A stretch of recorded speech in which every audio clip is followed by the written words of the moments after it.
从去年12个月的那个报论来看呢，不法的分子他们是背后的目的是分裂国家，推翻那个颠覆政权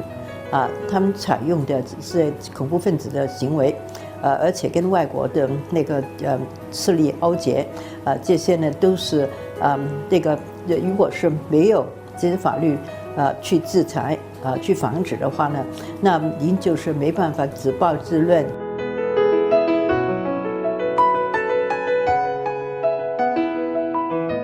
司法独立的意识，按照基本法85条，就是法官审判案件不受任何的干预，法官能够